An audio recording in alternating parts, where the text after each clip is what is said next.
Pessoal, em nossa aula acerca da história dos Hebreus, chegamos agora na sucessão que houve entre Davi e o estabelecimento de seu filho na monarquia, tá certo? O estabelecimento de Salomão, a continuidade ao seu reino, que é o estabelecimento da dinastia. Então houve a troca para o período monárquico, né, dos juízes para a monarquia. Saul é o primeiro rei, mas não consegue estabelecer dinastia, porque o seu filho não assume no seu lugar. Davi assume então o reino, tá certo? Assume o reino, consegue não somente assumir, mas unificar o reino de Israel. E além disso estabelecer a dinastia, colocando o seu filho no trono. Então Salomão assume o trono de Israel.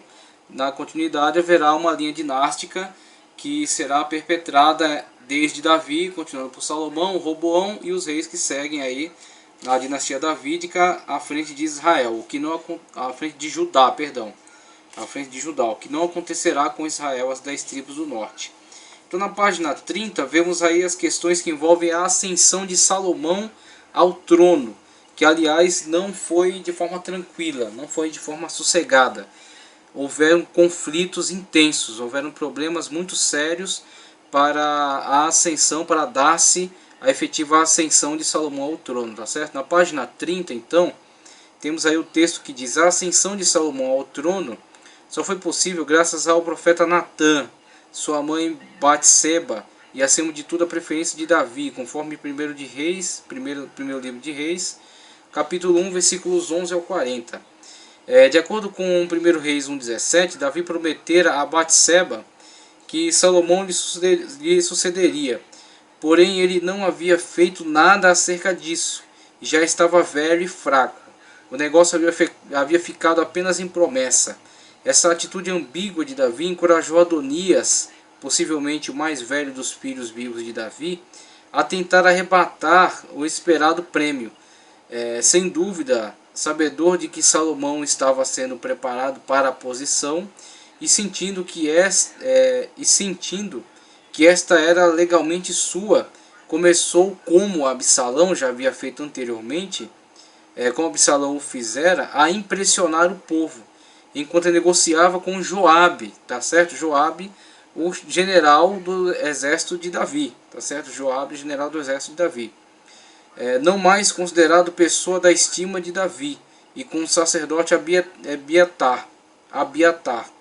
Então, chamando os irmãos e os representantes para a festa na fonte sagrada de Rogel, ele proclamou-se rei, ele se autoproclamou rei, apoiado nessas pessoas de grande relevância dentro do reino de Israel, tá certo? Pessoas que eram da confiança de Davi, só que não gozavam tanto da estima mais do monarca.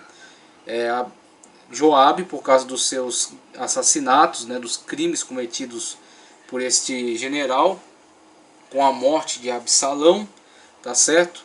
E com a morte de Amassa, por exemplo, um primo de Joabe, que havia sido designado por Davi no lugar dele, já em retaliação por causa da violência com que Joabe tratava das questões do reino, tá certo? Então Joabe já não era mais da estima de Davi. Davi não tinha plena confiança mais no seu general, em Joabe, e havia substituído por Amassa. Mas diante de uma situação de rebeldia levantada por Seba, do reino de Israel, uma tentativa de sedição, tá certo? Uma tentativa de uma conspiração para dividir o reino, houve então a necessidade de que Davi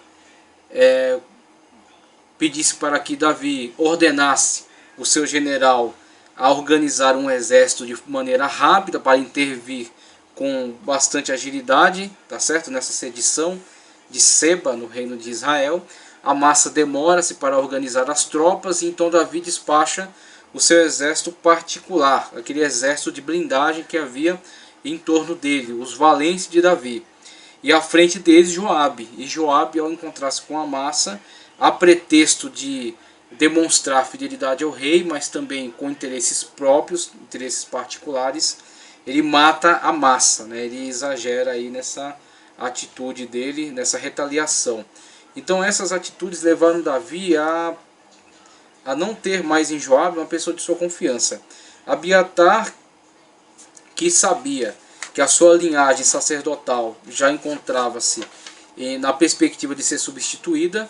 Abiatar, que era da linhagem de Eli, tá certo? Sobre quem caiu aquela profecia de que na sua casa não subsistiria por causa da irresponsabilidade dos filhos de Eli diante das coisas sagradas. Eli é responsabilizado porque Eli era o pai deles e não soube conduzir de maneira adequada aos seus filhos, não soube submetê-los à sua ordem. Os seus filhos cresceram de forma desordenada e cometeram diversos sacrilégios ao longo de seu ministério. Então essas atitudes dos filhos de Eli levaram Deus a desprezar o seu ministério, tá certo? Então o sacerdócio foi retirado da casa dele. Eli, que era da linhagem de Itamar, tá certo? Sacerdote da linhagem aarônica, tá certo? Então o sacerdócio seria substituído, passando para a casa passando para Zadok, tá certo? Que era também sacerdote com linhagem aarônica, tá certo? Mas por outra linha, por outro tronco genealógico. Então Joabe via já a rejeição de Davi em relação à administração dele, em virtude da grande violência com que ele tratava os assuntos do rei.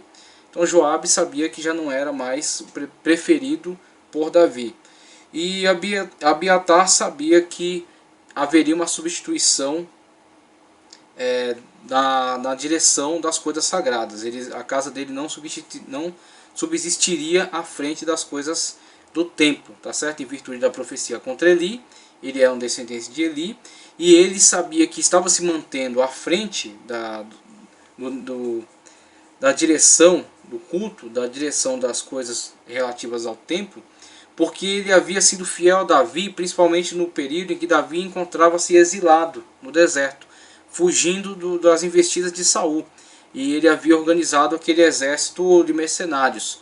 Então Abiatar, naquele momento, ele associou-se a Davi, ele mostrou fidelidade a Davi, e Davi, encontrando-se fugindo, encontrando-se tendo que se defender dos ataques de Saul, Davi agrega a si esses personagens. Joabe, tá certo? Seu sobrinho, que passa a liderar suas tropas no futuro e que está associado a ele desde essa época, e Abiatar, que sai da sua cidade sacerdotal e junta-se a Davi, antevendo já a ascensão desse monarca em substituição a Saul, que já dava mostras, Samuel assim deixava bastante claro, já dava mostras de que não permaneceria em sua casa a realeza. Então Abiatar foi bastante inteligente, unindo-se ao rei que estava em ascensão.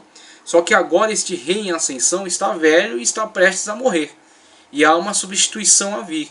E nessa substituição o nome de Zadok passa a figurar, principalmente quando Davi, quando vai trazer a arca, Zadok está presente ali. Então o nome de Zadok começa a figurar de tal forma que o cronista histórico começa a colocar o nome de Zadok até antes do nome de Abiatar. Então Abiatar, sabedor que a sua posição havia se enfraquecido, que o rei ao qual havia se associado estava morrendo, seria substituído pelo seu filho, e entendia que ele ia perder a liderança, tá certo, nas coisas sagradas. Então ele e Joabe trata de associarem-se à próxima realeza. Eles entendem que Adonias será a próxima realeza, porque Absalão era morto, Amon era morto, e que Eliabe não manifestava interesse ao trono, ou estava morto também. O cronista não é específico em relação a isso. É possível que ele ou estivesse morto ou não manifestasse qualquer interesse na sucessão. Então, depois desses nomes, o nome natural era Adonias. Adonias era mais velho do que Salomão. Então Joabe e Abiatar associam-se a Adonias, e Adonias autoproclama-se rei sobre Israel. Começa a tentar cativar o povo, começa a tentar manipular o povo em seu favor. E é diante deste quadro que surge a ascensão de Salomão ao trono. Salomão e seus correligionários, Natã o profeta, Zadok o sacerdote e Benaia, chefe dos mercenários de Davi, segundo Samuel 8,18, tinham tinha que ser realizado imediatamente uma festa de consagração. Porém, desses seus correligionários, ele precisava da ajuda de sua mãe para convencer a Davi. Sendo assim, sua mãe Batseba, combinada com o profeta Natã, informou a Davi sobre a conspiração de Adonias, que se autoproclama, tá certo? Aí, imediatamente Davi mandou que fizessem uma festa de proclamação da unção de Salomão a rei em seu lugar. A festa foi feita às pressas, escoltada pelas tropas de Davi, conforme o primeiro livro de Reis 1, 33 ou 39. Salomão foi trazido para a fonte sagrada de Guion, e lá foi ungido por Zadok e aclamado rei pela multidão. Adonias, ouvindo o movimento do povo e sabendo que seu jogo chegara ao fim, refugiou-se no altar procurando asilo, e recusou-se a sair de lá até que Salomão jurasse não matá-lo. Com Adonias estava o general Joabe, com Salomão estava Benaia, um oficial que sem dúvida desejava tornar-se general, e que o conseguiu, conforme 1 Reis 2,35. Com cada um havia 2 sacerdotes rivais, para a vantagem de um e imensa desvantagem do outro. A palavra de Davi foi o que mais pesou na vitória de Salomão. Então, o que temos nessa sucessão? Com o estabelecimento de Salomão no trono, Davi conseguiu o que foi pretendido, mas não foi alcançado por seu antecessor. Estabeleceu uma linha dinástica, o que Saul não conseguiu. Mas a subida de seu filho ao poder deu-se em um tempo de grande turbulência, por vários fatores que acometeram conjuntamente e quase impediram a ascensão de Salomão ao poder. Então Davi estabelece-se como rei no lugar de Saul. E Davi consegue a unificação dos reinos do norte e do sul, com os 3 períodos em que ele foi ungido, primeiramente durante o reinado de Saul, depois ungido em Hebrom, quando ele já estava à frente de uma tropa de mercenários, e os anciãos de Judá proclamam ele rei sobre eles, mas não necessariamente ele era rei ainda de Israel. Quando então Israel, com a morte de um dos filhos de Saul, Israel então proclama Davi como seu rei. Proclama Davi como rei na perspectiva do rei carismático. Perceba que a ascensão de Davi ao poder no lugar do filho de Saul dá-se exatamente no viés de que Israel não tolerou, não aceitou, não coadunou com a pretensão dinástica de Saul. Rejeitou o filho de Saul, rejeitou a ascensão ao poder, tá certo? Do filho de Saul. Com esta rejeição do filho de Saul, surge Davi exatamente com as características de um rei carismático, ou seja, atraídos pelo carisma, atraídos exatamente pelas qualidades pessoais de Davi. Então, enquanto eles enxergam em Davi essas características, essas qualidades pessoais, eles desprezam a tentativa de estabelecimento da linha dinástica de Saul, tá certo? E proclamam Davi como rei sobre eles. Com isso, Davi é alçado a monarca sobre todo Israel unificado.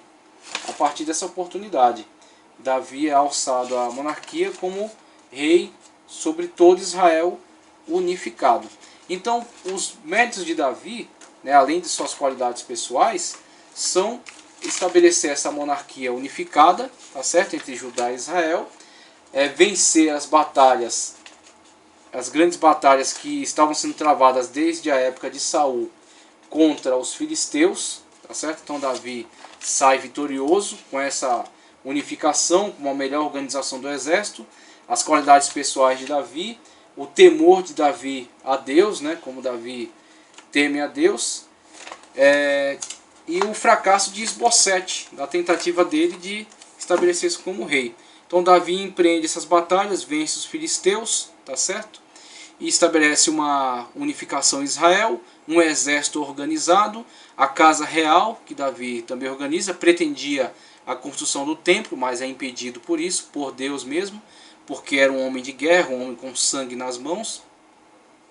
E começa a estabelecer algumas alianças com o rei dos fenícios, por exemplo, aliança com o Egito, alianças com alguns outros reis, e principalmente submeter os povos vizinhos ao sistema de vassalos. Estabelece os edomitas, né, toma a coroa do rei de Edom, estabelece como rei de fato em Edom, estabelece a sua influência sobre os moabitas, sobre os amonitas, né, sobre diversos povos que estavam ao redor ali na região e que passam a pagar tributo para ele. Então Davi entrega para Salomão um reino em ascensão. Um reino em ascensão. Só que para Salomão assumir este reino que estava em ascensão, foram necessários algumas movimentações políticas muito importantes. Então Davi começa o processo de grande ascensão, só que como já foi tratado aqui, a questão familiar entre Davi e Saul é muito diferente. Davi tem características pessoais muito boas, muito fortes, mas na questão familiar Davi é quase que um fracasso. A casa dele é um caos, a casa dele não está estabelecida, não é sólida como era a casa de Saul. Mesmo após a morte de Saul, você vê uma situação de unidade dentro da casa de Saul. Eles, mesmo diante da desvantagem de terem saído do poder, eles permanecem durante muito tempo, o que não acontece com Davi. Os filhos de Davi acabam entrando em conflitos muito sangrentos e internos, né? Amon, que estupra a própria irmã Tamar, Absalão comete aí esse fratricídio, né? Ele mata o próprio irmão, foge, depois ele é trazido por Joabe, porque Joabe entendia que ele teria as qualidades de ser rei, mas ele tenta usurpar o poder de seu pai, se insurge, né, contra Davi. Davi tem, de tal modo que Davi tem que fugir de seu próprio filho. Depois dessas situações, Joabe mesmo mata Absalão, o que Davi não queria. Davi não pretendia que ele fosse morto, mas Joabe toma essa atitude, entendeu que fosse melhor. As atitudes de Joabe vão minando a sua confiança diante de Davi, por causa de toda essa violência, essa agressividade com que Joabe resolve essas questões. Então Absalão é morto, Quiliabe não manifesta interesse ao trono, ou também morre em algumas circunstâncias que o cronista histórico não esclarece. E na linha sucessória surge Adonias. Adonias é naturalmente aquele que está na linha sucessória, na linha de sucessão, por ser mais velho. Mas motivos também que não são esclarecidos pelo cronista, a pretensão ao trono é dada a Salomão. Salomão é o preferido. Salomão está sendo preparado ao trono. E ao Adonias perceber essas movimentações, ele junta-se com Joabe, que já não era mais da preferência de Davi, em virtude das situações, já havia sido substituído por Amassa. Ele mata Amassa num momento oportunista, né, em que Davi estava necessitando dele. Davi então o substitui por Benaia, tá certo? Então Joabe, que já estava preterido por Davi, apoia Adonias, né, que entende ser a próxima realeza, e entende que continuará desfrutando de vantagem, estabelecendo Adonias como rei no lugar de Davi. E Abiatar, que conforme já tratei aqui, sabia que a sua casa não permaneceria à frente das coisas do templo, porque Deus já havia falado por meio do profeta a Eli, tá certo? A Eli, de quem Abiatar era descendente. Então Abiatar sabia que a casa sacerdotal ia ser substituída. Então esses dois homens que são preteridos aí da administração de Davi estão dando seu apoio a Adonias. Estão tentando alçar Adonias ao poder para se manterem à frente da administração. Então Adonias tenta, num golpe de agilidade, de esperteza, autoproclamar-se rei e impor isso a Davi, impor isso a todo Israel. Num primeiro momento parece que ele vai lograr êxito, mas rapidamente as pessoas que estavam ao lado de Davi, aquelas pessoas que eram fiéis a Davi, por exemplo o profeta Natã, tá certo? Benaia, que era o chefe do exército em substituição a Joabe, Zadok, que seria o sacerdote que substituiria Abiatar, tá certo? E Batseba, a mulher preferida de Davi e mãe de Salomão, começam a influenciar Davi a tomar uma atitude mais rápida, porque Davi já havia manifestado interesse na substituição dinástica com Salomão, estabelecer Salomão no trono em seu lugar, mas com atitudes ambíguas, apenas manifestando este interesse, tornando isso público e não agindo efetivamente. Então eles começam a influenciar Davi a tomar uma atitude mais séria de apoio a Salomão em virtude da tentativa de usurpação do poder de Adonias. Com este apoio, com este conselho, né, essa tentativa de orientação, de esclarecimento a Davi acerca da gravidade da situação, Davi então manifesta-se em apoio a Salomão e termina com a pretensão de Adonias ao poder. Com a ascensão de Salomão ao trono nessas circunstâncias, vemos então que Salomão, mesmo assumindo uma nação que estava em franca ascensão ao poder, estabelecendo sua influência, seu domínio na região, ele tem que primeiro resolver questões internas muito sérias. O apoio de Davi foi fundamental. O apoio de Davi põe um ponto final à questão da sucessão. Salomão é estabelecido como sucessor do trono, mas há duas pessoas de forte influência que têm que ser neutralizadas. Com relação a Abiatar, ele é colocado em isolamento na sua cidade natal, tá certo? Na sua cidade natal, me esqueço, não me recordo agora o nome da sua cidade natal, mas ele é transferido para lá e é mantido em isolamento na sua cidade. Com relação a Joabe, ele e Adonias tentam se refugiar. Joabe agarra-se ao altar. Primeiro eles tentam convencê-lo a sair de lá, não saindo, ele é arrancado de lá e é morto, tá certo? E Adonias é mantido, ele é tolerado, não é morto ao primeiro momento por Salomão, ele é tolerado, só que ele é mantido sob vigilância, sob intensa vigilância. Ele, num primeiro momento, demonstra ter aceitado a situação, mas com o passar do tempo, ele começa a dar amostras de que aquilo não era tão tranquilo para ele, principalmente quando ele chama Simei. Ele chama essa figura que estava ligada à casa de Saul e que, ao ser associado a Adonias, ao estar presente ali em Israel, Salomão, a conselho até de Davi, trata de deixar muito claro a Simei de que a sua condição lá não era das mais tranquilas, não era de sua confiança, e que ele teria que ficar limitado ao território de Jerusalém. Ele não poderia deixar Jerusalém, com medo até Salomão, temendo até por maquinações políticas que Simei pudesse criar em relação às 10 tribos do norte. Então ele diz que Simei teria, uma vez estando ali, apresentando-se ali, teria que permanecer em Jerusalém. Simei acaba falhando numa situação em que 2 escravos dele fogem para Gaza.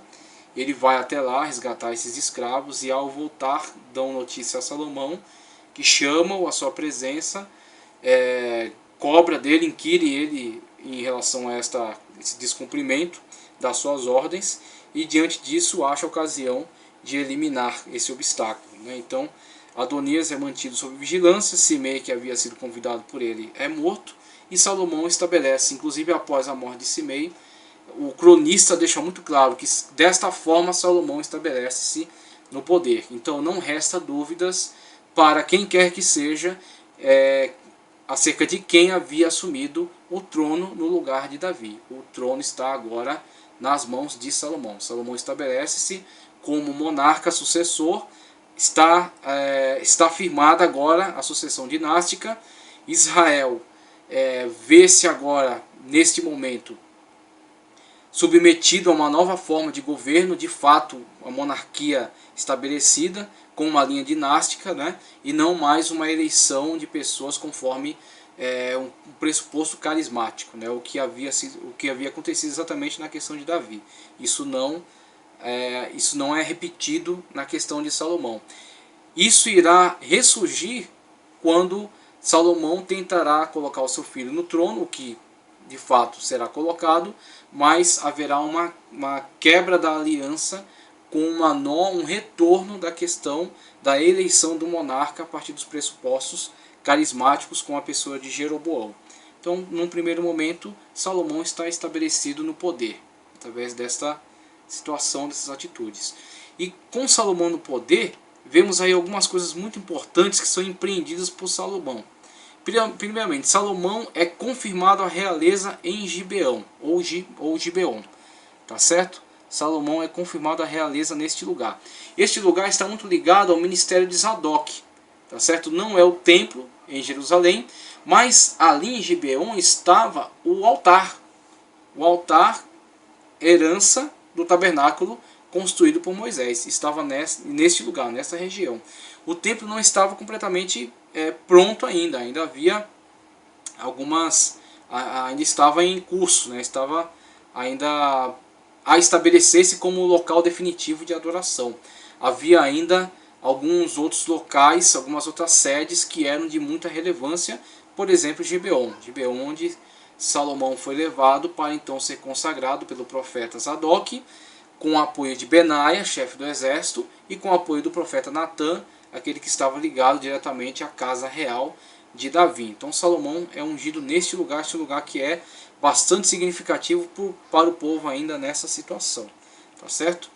E após isso, Salomão estabelece alianças com o rei Irão de Tiro, tá certo? Uma aliança muito importante para o governo de Salomão, porque Irão irá fornecer tanto questão de materiais importantes para a construção do templo, tá certo? A construção do templo, onde será o centro do culto e o grande centro administrativo de Israel, tá certo? A vida de Israel, a unificação deste reino de Israel em torno do templo, que será construído por Salomão. Davi pretendia construir, mas foi impedido por causa das suas batalhas, suas guerras, né? As mortes que estavam na sua mão, em virtude dele ter essas características muito acentuadas do guerreiro, e Salomão não ter se empregado tanto na questão do rei combatente, o rei guerreiro, mas sim do rei administrador, até característica também do próprio pedido que ele faz a Deus no início, né, na confirmação da sua realeza. Ele pede a Deus sabedoria, e Deus dá-lhe não somente sabedoria para entrar e sair no meio do povo, como ele mesmo diz, mas também lhe dá riqueza, também lhe dá poder, lhe dá o governo sobre os povos, né, que estavam à sua volta, o domínio sobre os seus inimigos, a partir da sabedoria, a partir da inteligência com que Salomão agiu. Então Salomão pediu sabedoria e Deus lhe deu muito mais. Então com essa sabedoria, por exemplo, Salomão pôde construir importantes alianças. Infelizmente essa sabedoria não será tudo, porque Salomão, o que terá em sabedoria, faltará em fidelidade. Então Salomão mais à frente acaba sendo extremamente infiel para com o Deus que o colocou no poder. Mas ele tinha sabedoria e soube usar muito bem, principalmente nessa questão da administração do reino de Israel e do estabelecimento de importantes alianças. Com Tiro, que Irão, o rei de Tiro, lhe fornece materiais importantes, cedro do Líbano, materiais importantes para a construção do templo e depois do palácio, importante palácio que ele constrói. Irão também fornece mão de obra especializada, importantes engenheiros que vão trabalhar nestas obras para Salomão. E outra aliança fundamental para Salomão é com o rei do Egito, tá certo?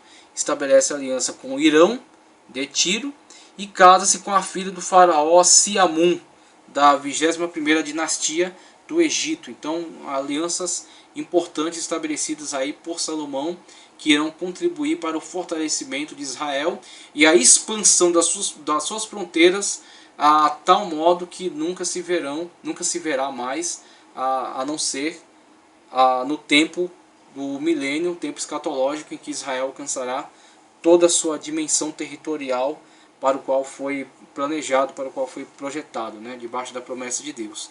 Então, este é um dos planos mais importantes, um dos aspectos mais importantes do reino da realeza de Salomão. O estabelecimento de importantes alianças, o fortalecimento do comércio exterior e das influências de Israel no âmbito internacional. Salomão realizará isso no reino de Israel. Por exemplo, Salomão edifica o templo, tá certo? Com a colaboração de Irão de Tiro, que envia materiais e envia homens especializados, e a convocação de escravos dentre a população autóctone, aqueles que haviam restado das tribos cananeias depois da invasão de Israel, são colocados na situação de escravos para trabalhos forçados, cortando pedra, carregando lenha, fazem os trabalhos mais duros, mais difíceis, e os israelitas que são convocados para participar também do trabalho, mas numa outra condição, numa condição de povo da terra, assalariado, né, com algumas benesses, né, com algumas vantagens. Então o povo nativo, né, com o povo participante do reino e das suas vantagens. Então Salomão constrói o templo, onde centraliza o culto, centraliza a administração, e no mesmo terreno, no mesmo local onde é levantado o templo, é levantado também o palácio, tá certo? O palácio e a casa de justiça. E a cidade de Jerusalém ganha também todo um planejamento muito maior, um planejamento muito mais aperfeiçoado. Inclusive ela é murada, é completamente murada, tá certo? E Salomão empreende muitas construções importantes neste local. Não somente em Jerusalém, Salomão também constrói Azor, tá certo? A cidade de Azor. Salomão também constrói Meguido, tá certo? Levanta importantes construções em Meguido e em Gezer, cidade que foi dada a ele em presente do faraó Siamun, em virtude do casamento de Salomão com a sua filha. A cidade de Gezer é dada a Salomão, e Salomão constrói nela, faz importantes trabalhos para fortificar essa cidade e fortalecer o seu reino. Veja essas 3 cidades, são cidades que estão em importantes rotas de comércio, tá certo? Então tudo isso é estratégico. Salomão age de uma forma muito estratégica. Todas essas 3 cidades estão em importantes rotas de comércio, então são também cidades de proteção, onde há estaleiros para guarda de mantimentos e onde há tropas estabelecidas pelo rei nessas cidades com facilidade de movimentação para qualquer lugar, para atender a qualquer chamado, a qualquer ordem que o rei tenha que dar, né? Qualquer intervenção que o rei tenha que realizar. Então veja aí como Salomão estabelece o seu plano de governo. Agora, para essa construção, tanto do templo, quanto do palácio, quanto dessas cidades, e de outras construções mais que Salomão realizou, por exemplo, a arqueologia descobriu muitos cocheiras importantes de cavalos, tropas que Salomão tinha, armas que Salomão construiu, tá certo? A marinha de Israel, que começou a ser implementada nessa época, participação também de Tiro, dos fenícios, que são os melhores marinheiros desta época da história, e também implementam para Israel uma marinha mercante, tá certo? Salomão, inclusive, a história conta que Salomão levou a sua marinha mercante a buscar ouro em regiões muito distantes. Inclusive existe uma tese de que Salomão tem uma participação muito importante junto aos abissínios, né, que são povos da África, povos do interior africano, o que hoje é a Etiópia. Existe um grupo etíope que afirma de forma muito veemente que são descendentes, de certa forma, de Israel, dos israelitas, através de Salomão, princesas que casaram-se com Salomão e a sua descendência participou, administrou esses povos dessa região, e com isso tem algum tipo de laço de parentesco com os israelitas. Então o povo da Etiópia, na antiga Abissínia, afirma ter essa ligação com Israel a partir essa expansão do comércio de Salomão, atingindo estas terras longínquas e relacionando-se com esses povos, tá certo? Então temos aí as construções que Salomão empreendeu, né, as melhorias que ele empreendeu no reino de Israel, o aperfeiçoamento que ele levou Israel a ter, e tudo isso custou muito caro. Todas essas obras, a manutenção desse exército, a manutenção da casa real, tá, a manutenção desses postos avançados de Israel, tudo isso custava muito caro. E estes valores que eram arrecadados para sustento da casa real e dessas construções saía dos israelitas, principalmente das tribos do norte, porque a tribo do sul de Judá não era contada nos impostos, porque era privilegiada por ser o local da sede e por ser a tribo origem de Davi e de Salomão, serem eles de Judá. Por isso eles davam certas benesses a essa tribo, eles davam essas vantagens a essas tribos. Esse peso dessa carga de impostos, né, essa corvéia que é implantada sobre os reinos, sobre as tribos do norte, é que mais à frente irá produzir aquela revolta, né, que levará os anciãos de Israel a manifestá-la diante de Roboão e propor-lhe ou uma amenização dessa carga de impostos ou a rebelião deles e a divisão do reino. Então Roboão, de forma bastante estúpida, ouve os seus conselheiros mais jovens e acaba rachando o reino, né? Dividindo o reino novamente. O que Davi havia conseguido, Salomão havia mantido, Roboão destrói. Tá? E até atendendo aí a perspectiva da profecia divina, né? Do profeta Aías, que falando, inspirado por Jeová, dirige-se a Jeroboão, mostrando a ele, declarando a ele que ele seria o rei sobre as 10 tribos do norte, tá certo? Então vemos aí povos que estavam submetidos a Israel por meio da vassalagem, né, que eram vassalos, pagavam tributos para Israel. Os sírios, por exemplo, no final do período de Salomão, o rei Rezim dos sírios irá rebelar-se contra Israel e irá tentar a independência da Síria, tentar libertar a Síria do domínio de Israel, mas Salomão ainda manterá alguma influência sobre as terras dos sírios, tá certo? E será totalmente perdida com a divisão depois, na época de Roboão, quando as 10 tribos do norte se rebelarem e não vão conseguir manter toda essa influência. Haverá um caos político dentro das 10 tribos do norte, perdendo influência sobre os sírios, tá certo? E Judá não conseguirá manter influência também sobre os reinos vassalos dos Edomitas e dos Moabitas e os árabes do deserto. Também perderá essa influência. Mas Salomão mantém um sistema de vassalagem, ou seja, reinos que são subjugados a ele e que têm que pagar tributo a ele, os sírios, os fenícios e os edomitas, por exemplo. Mas não somente eles, mas outros povos que habitavam também no entorno da região. Devido aos diversos casamentos, Salomão estabelece muitas alianças, mas também se corrompe com a idolatria. Então, ao mesmo tempo que vemos a grande ascensão do reino de Israel, com a sabedoria que Salomão teve para a direção deste reino, né? A continuidade da ascensão que havia sido iniciada por Davi, a unificação do reino, o estabelecimento de Israel, a melhoria de Israel, tá certo? Com a construções importantes e o estabelecimento de influência de Israel sobre outros povos. Alianças importantes, alianças fortes que Salomão conseguiu estabelecer. Não tanto pela questão da guerra, mas pela questão da diplomacia. Só que essa diplomacia, de certa forma, muito inteligente, ao estabelecer alianças políticas importantes, principalmente através do casamento, muitos reis que cediam filha sua, até um evento que é raro na história, que é um faraó ceder uma filha sua para o casamento com qualquer outro povo. Os egípcios geralmente não tinham esse tipo de atitude, não tomavam esse tipo de atitude. Com Salomão, o rei egípcio vê essa necessidade de ceder a sua filha para casar-se com Salomão e dá até a cidade de Gezer como dote, né, por esse casamento.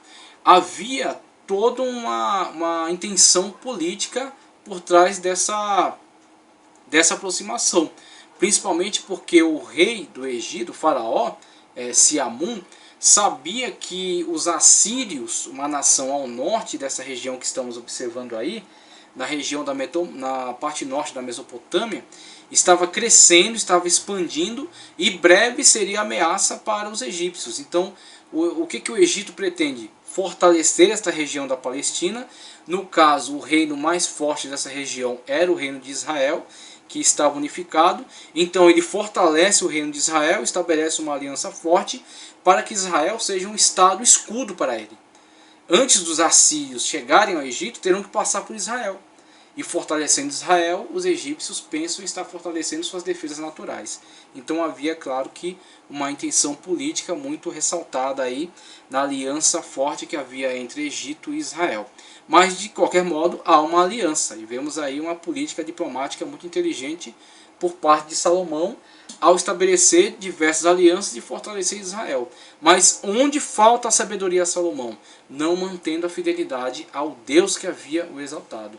Não mantendo a fidelidade ao Deus do seu pai, ao Deus Jeová, que havia o colocado nessa circunstância, nessa situação, havia proporcionado isso a ele e ao povo de Israel. Salomão inclina-se ante os vários altares trazidos para dentro de Israel por essas suas esposas, constrói um altar para cada esposa. Essas esposas continuam com seus cultos pagãos dentro de Israel, e não somente isso, Salomão vai após esses deuses, após esses cultos, essas adorações. Então Salomão empreende quase que um sincretismo dentro de Israel, fundindo o culto a Jeová com os cultos a essas diversas deidades. Isso desagrada demais a Deus, e Deus age de forma a repreender duramente essa atitude de Salomão. Não chega a retirar a realeza da mão dele em virtude da promessa que havia firmado com Davi.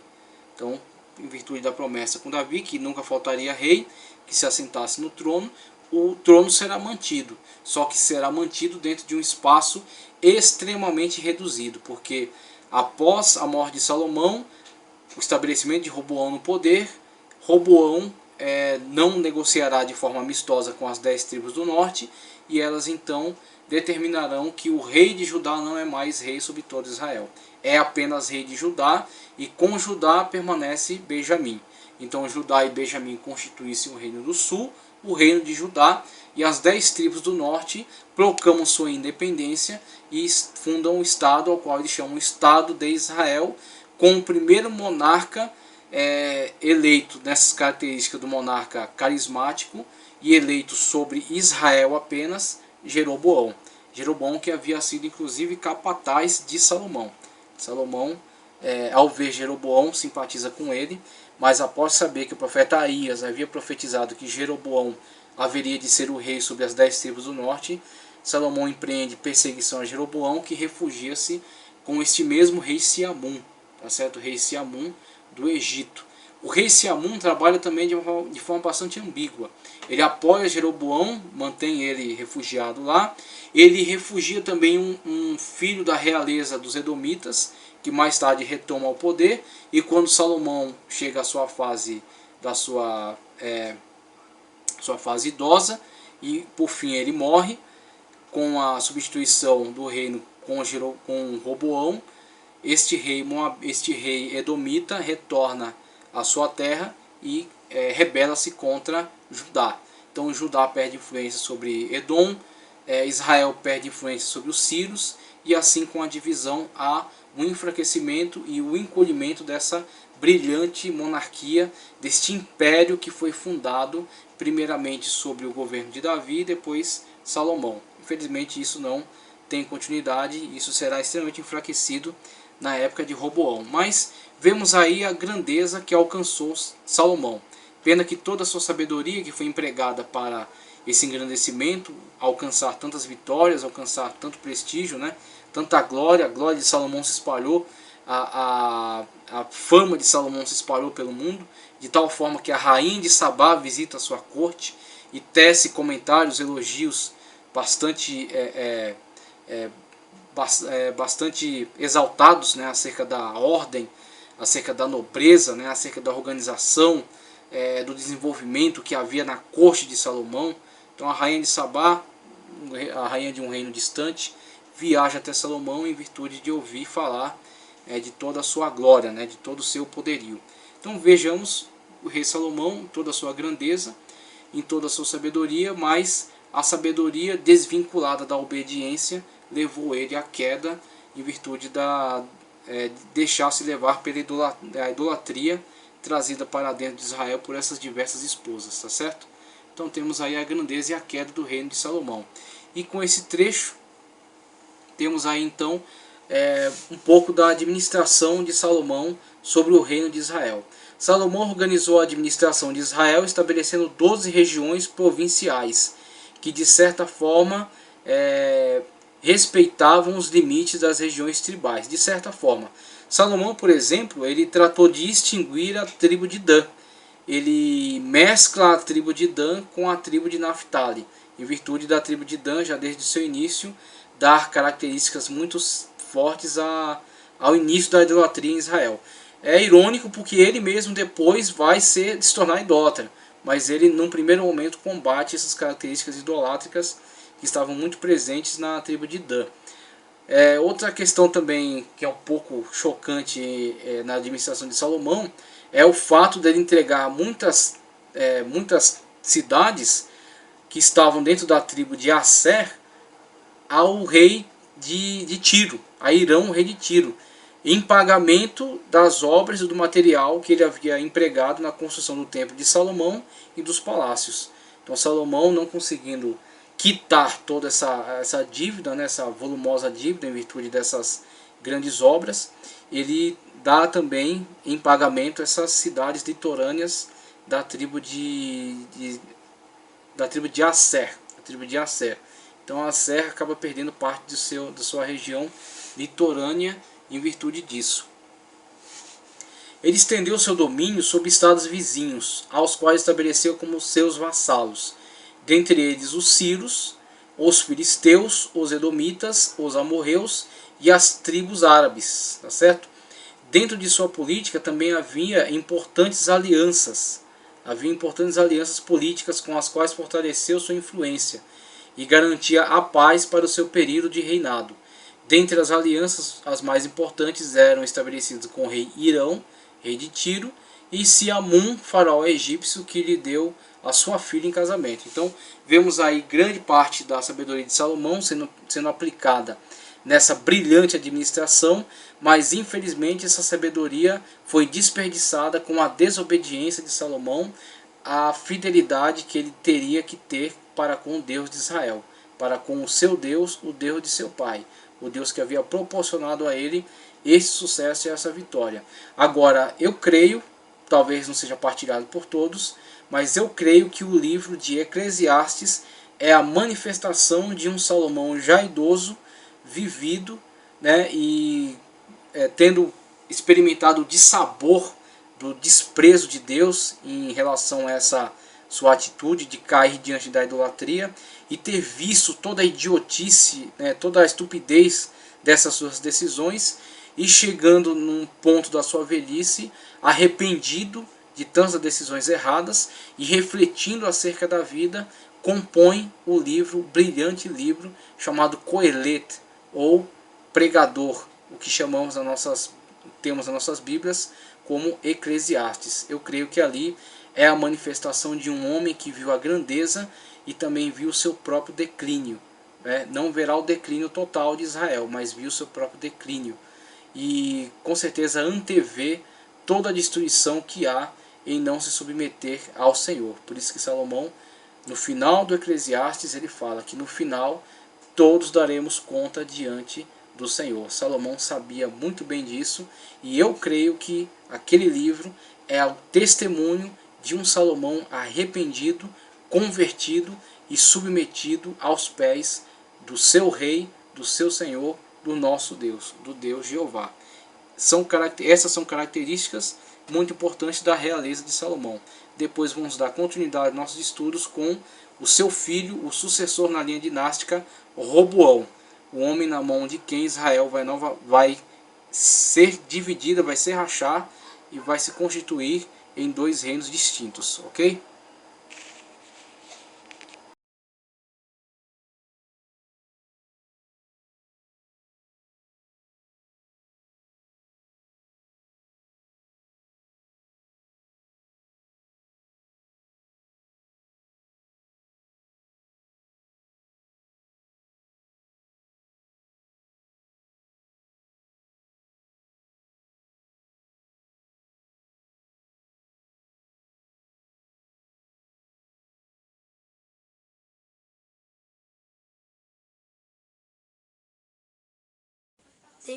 Pessoal, continuando nossa aula de História dos Hebreus, já falamos acerca da transição do período dos juízes para o período da monarquia.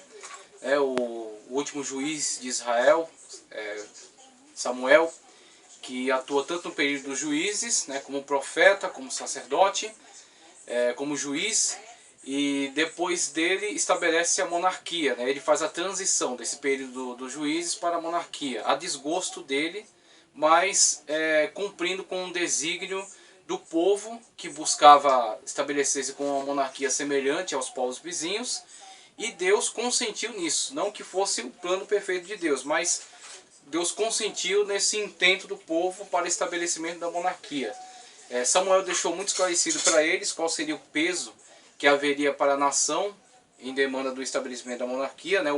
O que acarretaria para eles enquanto peso de impostos, né, de trabalho forçado.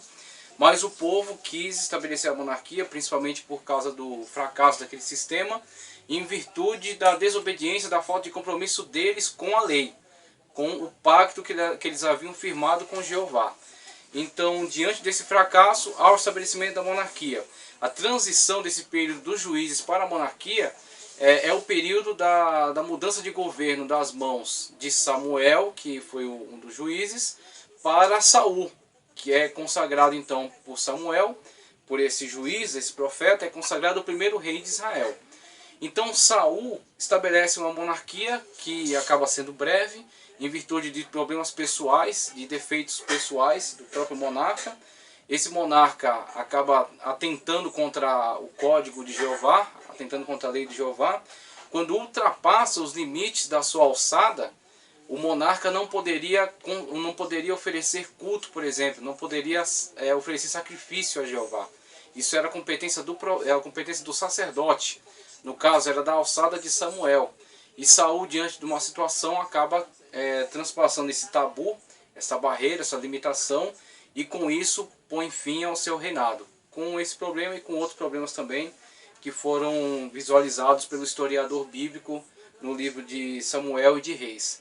Então, passada a monarquia de Saul, como Samuel mesmo diz para ele, Jeová rasgou de suas mãos a monarquia, Saul não consegue estabelecer o que chamamos de dinastia.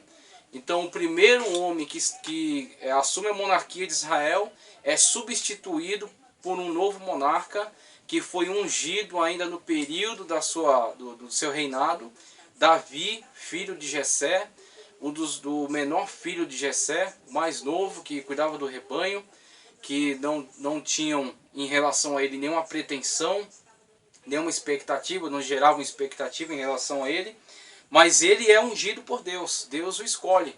E mais à frente o autor bíblico vai dizer que aquele homem era segundo o coração de Deus, era conforme o coração de Deus. Então Deus tinha um compromisso muito sério com aquele homem, com Davi. Deus unge Davi, Deus tira ele de trás, né, dos rebanhos, como Deus mesmo vai falar para ele depois, que eu te escolhi de trás dos rebanhos, eu te separei, eu te ungi, né, eu engrandeci o seu nome. Deus levanta Davi como rei, e Davi é apoiado por Deus e com características pessoais muito marcantes, muito fortes, como por exemplo a fidelidade, a lealdade, né, o respeito às autoridades, o respeito que ele tinha por Saul, mesmo sendo intensamente perseguido por esse monarca, no seu período no seu pior período, no seu declínio moral, quando ele persegue intensamente Davi, mas não consegue lograr êxito com isso. E Davi, mesmo diante dessa perseguição, não desrespeita-o, porque diz que ele ainda ocupa a posição, a cadeira do ungido do Senhor, do Meleque, do Messias. Passado então esse período, Davi estando já ungido rei, sendo rei de direito, mas não rei de fato ainda, ele, como foi visualizado na aula passada, se refugia durante o tempo com os filisteus. Durante um tempo ele fica como... ele estabelece um exército de mercenários, juntamente com pessoas que haviam sido desertadas de Israel, pessoas que estavam fracassadas, pessoas que estavam desgostosas com a vida, e vão até Davi no deserto, formam o seu exército pessoal, exército este que vai ser o núcleo de blindagem de Davi, quando após a morte de Saul, após a morte de Jonatas, Davi é ungido pela segunda vez agora na cidade de Hebrom. Em Hebrom, Davi é ungido para ser rei sobre Judá. E em Judá, Davi estabelece aí o início da sua monarquia. Então faz a transição agora para o segundo monarca. O primeiro monarca, mesmo mudando a transição de juízes para a monarquia, não estabelece dinastia. Davi se estabelece como rei no lugar dele. É por vontade de Deus, por unção de Samuel. E agora por chamado dos anciãos de Judá. Então Davi estabelece-se em Hebrom como rei de Judá.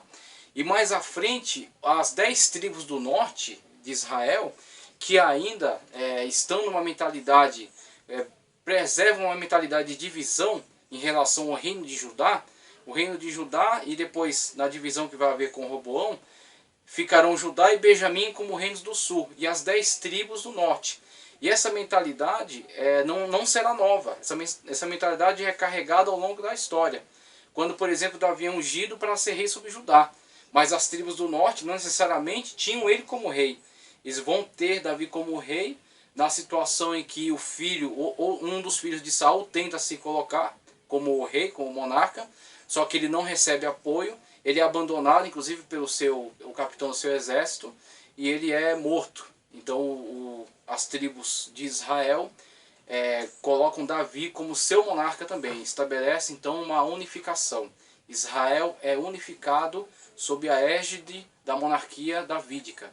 Então Davi unifica o reino de Israel, prossegue com os combates contra os filisteus, começa um processo de expansão e de organização do exército, organização da casa real, do estabelecimento de um Estado unificado, né, se podemos dizer assim, um reino unificado, um reino organizado, e começa a estabelecer alianças importantes com algumas monarquias, alguns reinos ao redor vizinhos a Israel.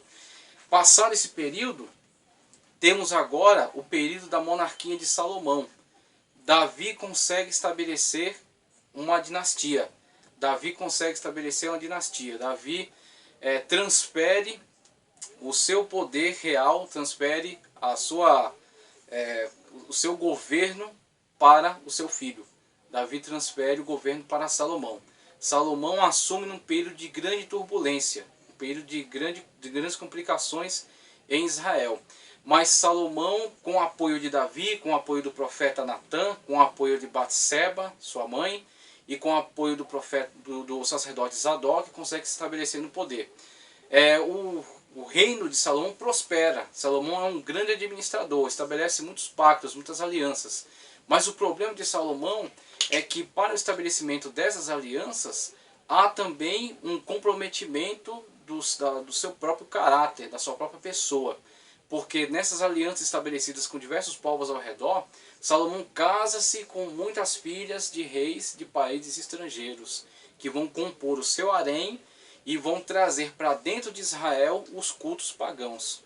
Então muitas deidades pagãs que serão adoradas em Israel serão consequências das alianças políticas firmadas entre Salomão e esses diversos monarcas, esses reis, pequenos reis, ou reis de países importantes, como por exemplo o rei do Egito, que casará sua filha com Salomão e dará em dote a esse casamento, né, pela sua filha, a cidade de Gezer, será dada a Salomão como presente de casamento pelo rei do Egito, uma importante aliança. Mas por outro lado, a idolatria entrará em Israel e mais ainda, a idolatria envolverá Salomão de tal modo que ele se perderá nesse contexto. Então podemos analisar, fizemos essa análise num contexto geral, e mais especificamente agora tratando acerca de Salomão, podemos ver que Salomão consegue expandir o reino de Israel. As fronteiras de Israel não serão tão grandes quanto foram no tempo de Salomão, só serão futuramente, no período escatológico, no período em que Jesus vier estabelecer o reino na terra, os 1000 anos, no reino de Cristo na terra, e então Israel terá toda a expansão para a qual foi projetado, né, que foi proclamado por Deus, por exemplo, a Abraão. Mas o período de Salomão é um período em que Israel prospera, em que Israel tem suas fronteiras alargadas, em que Israel domina os povos que estão ao seu redor, fazendo-os vassalos, e mais do que isso, estabelece importantes alianças políticas, colocando outros povos estrangeiros em aliança consigo, em compromisso consigo. Irão, rei de Tiro, o faraó do Egito, né, com o qual estabelece uma aliança política importante. Tá? Então Israel consegue expandir suas fronteiras, organizar a sua nação. Salomão empreende importantes construções, empreende um importante sistema de impostos, inclusive Salomão estabelece uma divisão de 12 regiões administrativas que estão dividindo o território de Israel, das tribos do norte. A tribo de Judá não é incluída nessas divisões. ela não é contada, porque é o lugar onde está a capital, é o lugar onde está estabelecida a monarquia. Está isento de impostos.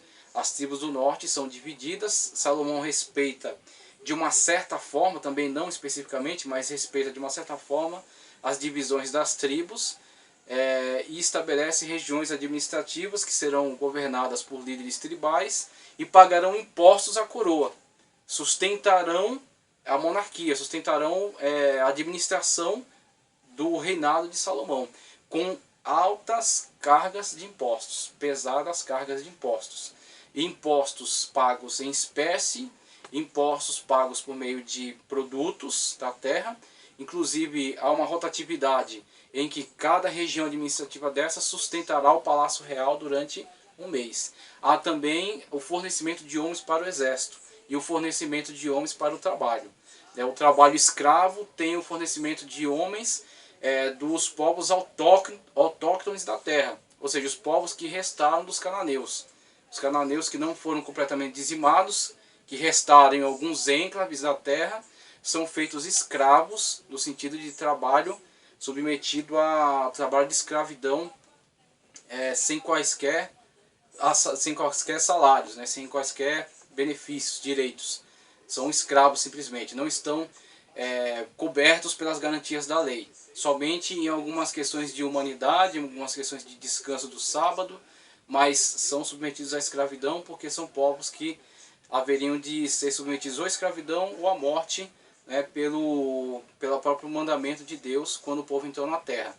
E outra situação é a situação dos israelitas, que tem que fornecer homens para trabalhar nas obras ou no exército, mais assalariados. Tá? Então Salomão alcança toda essa magnitude, no sentido de receber tributos dos estados vassalos, por exemplo, os edomitas, os amonitas, os filisteus, são povos vassalos de Israel. Os árabes do deserto são povos que pagam tributo para Israel. Israel, mesmo que Salomão não administre diretamente esses povos, Salomão recebe deles tributo que alimenta os cofres públicos. Salomão também recebe recursos das tribos do norte, que são submetidas a taxas de impostos, para sustentar as obras que Salomão realiza, sustentar o exército, tá certo? Sustentar a casa real.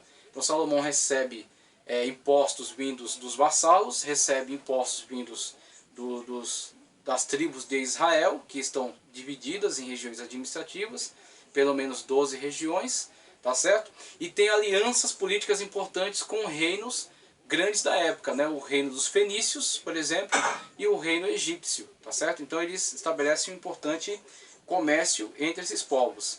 Então podemos falar acerca da expansão do reino de Salomão, e em decorrência dessas alianças, como já dissemos, Salomão acaba embarcando numa idolatria e acaba entrando num grande declínio moral, com isso irritando a Deus, quebrando seu compromisso com Deus, a sua aliança com Deus, que levará à destruição do seu reino, quando então, através do profeta Aías, o Senhor fala acerca da divisão do reino, essa divisão que sempre existiu na verdade, sempre foi uma unificação frágil, mas no período em que Salomão irrita a Deus com a sua aquiescência a esses cultos idolátricos que haviam entrado por meio dessas esposas com quem se casou por aliança política, Deus decide que o reino será dividido.